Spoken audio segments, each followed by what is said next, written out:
మీరా?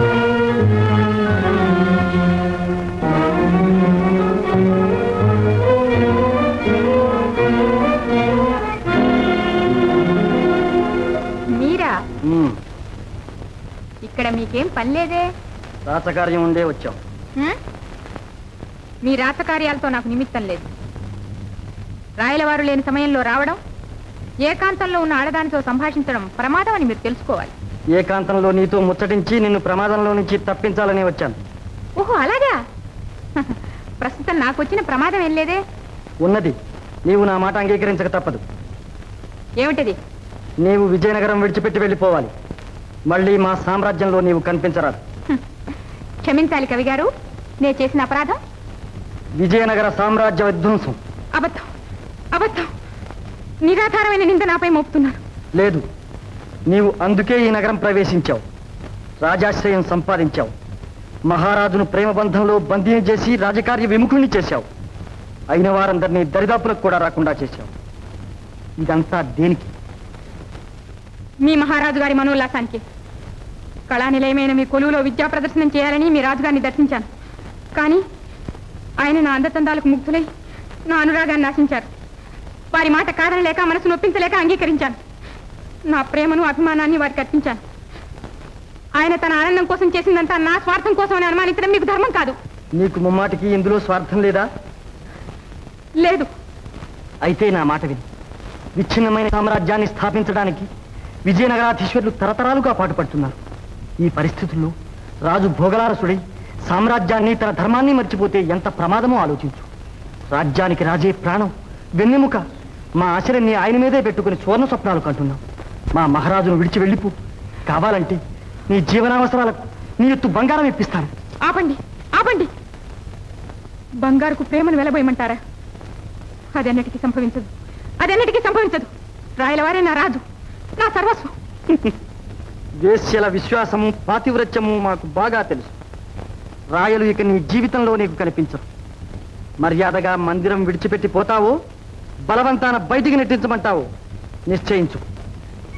ఏమిటా వాగుడు? రాయలవారు లేని వేళ మందిరంలో ప్రవేశించి నన్ను బెదిరిస్తావా? దుర్భాషలాడి అవమానిస్తావా? ప్రభువుల వారితో చెప్పి నీ తల తీస్తాను. పో బయటికి. ఆడదానివని మన్నించి ఇంత దూరం చెప్పాను. ఇప్పటికైనా కన్ను తెరిచి నీ తప్పు నీవు తెలుసుకో. ఈ సామ్రాజ్యంలో నీకు నిలవడానికి నీడ కూడా ఉండదు. వెంటనే వెళ్ళకపోతే నీ దురాశకు, దురహంకారానికి తగిన పరిహారం చెల్లించక తప్పదు. జాగ్రత్త.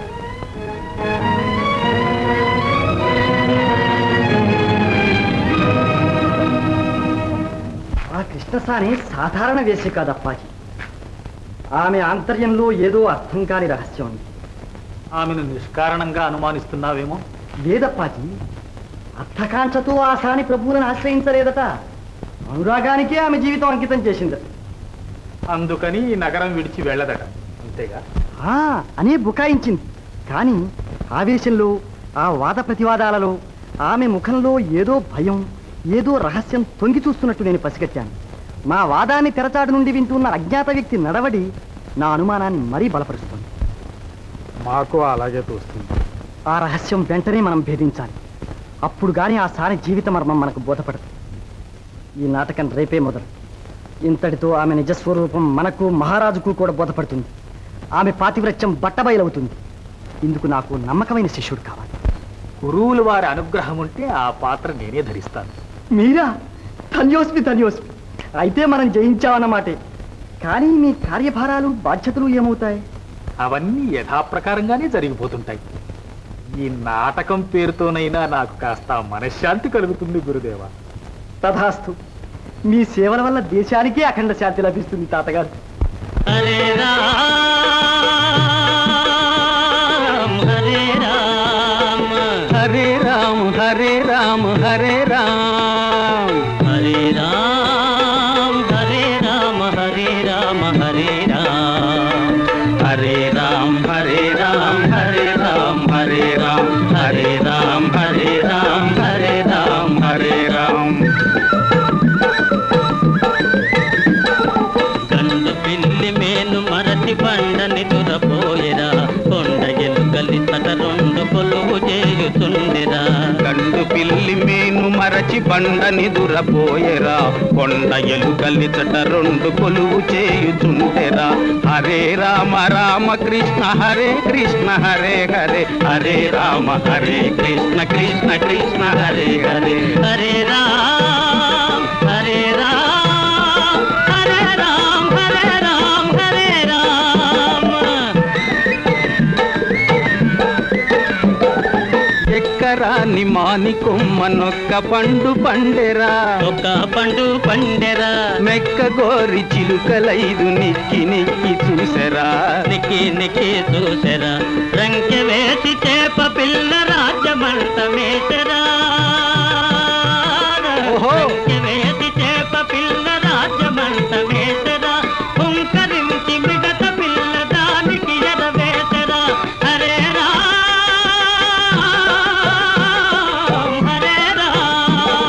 హరే రామ రామ కృష్ణ హరే కృష్ణ హరే హరే హరే రామ రామ కృష్ణ కృష్ణ కృష్ణ హరే హరే హరే రామ రామ కృష్ణ హరే కృష్ణ హరే హరే హరే రామ హరే కృష్ణ కృష్ణ కృష్ణ హరే హరే గండు పిల్లి మేను మరచి బండని దురపోయరా కొండ ఎలుకలిచట రెండు కొలువు చేయుచుండెరా హరే రామ హరే రామ హరే రామ హరే రామ హరే రామ హరే రామ హరే రామ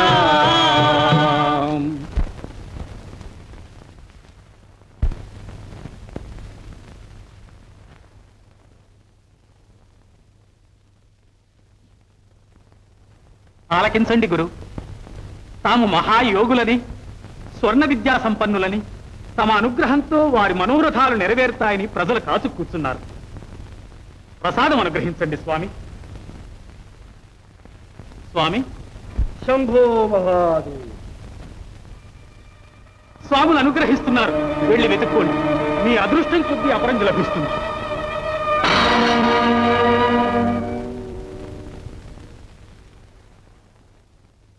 సచ్చిదానంద స్వాములకు, చిన్మయానంద శిష్యునికి. ఎత్తు పారింది తాతయ్య, మనల్ని ఎవరూ గుర్తించలేదు. దేవీవర ప్రసాది నాయన, నువ్వేం తలపెట్టినా జయిస్తుంది. ఆ అమ్మ అనుగ్రహం వల్లనే ఈ సాహసానికి పూనుకొని.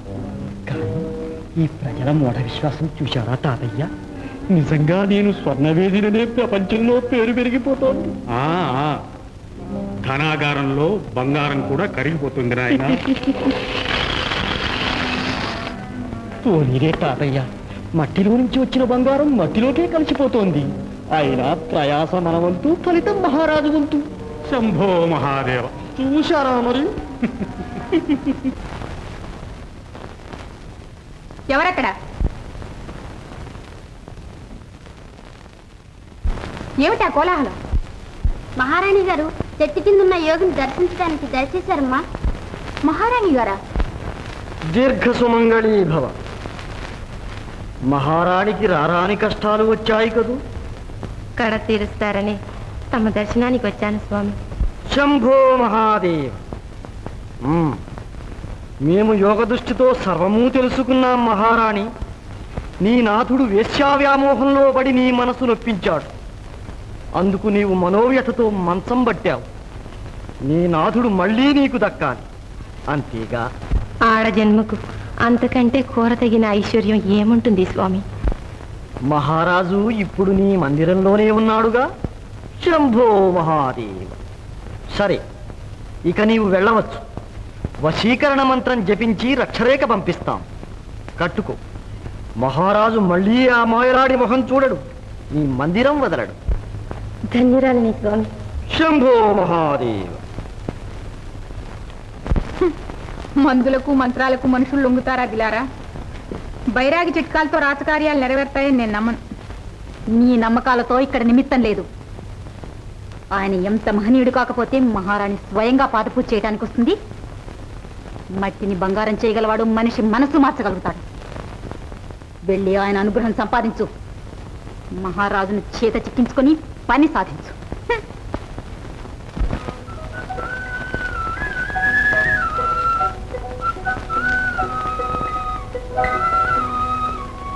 ఈ దీనురాలిని అనుగ్రహించండి స్వామి. శంభో మహాదేవ్. మహాప్రభువుల మనస్సు హరించి మక్కువలో తొక్కిపోయే మనోహరాంగికి మా అనుగ్రహం దేనికి శిక్ష? అహంకారం అంతరించి జ్ఞానోదయం అయిందేమో గురు. ఆశలు నాశనమైతేనే కాని అది లభించదు శిష్య. అవును గురు, దీని సంగతి మాకు బాగా తెలుసు. మీ సంగతి కూడా తెలిసే దర్శనానికి వచ్చాను స్వామి. నా మనోవ్యథ మాయమయ్యే మార్గం చూపించి నన్ను కనికరించండి. విశాలామని అది నీవనుకున్నంత సులభం కాదు సుమా. సిద్ధులైన తమరు చేయలేనిదేదీ లేదు కదా స్వామి. ఆలోచించకండి, నా మనవి మన్నించండి. గురుస్వాములను తులాభారం చూస్తాను, అమూల్య రత్నాలు అర్పిస్తాను. శంభో మహాదేవ. మళ్ళీ బంగారంతో చూస్తుండట వర్ణవశీకరణ విద్యలున్న వారు ఈ మోహాలకు లొంగరు. శిక్ష గురు. శంభో మహాదేవ.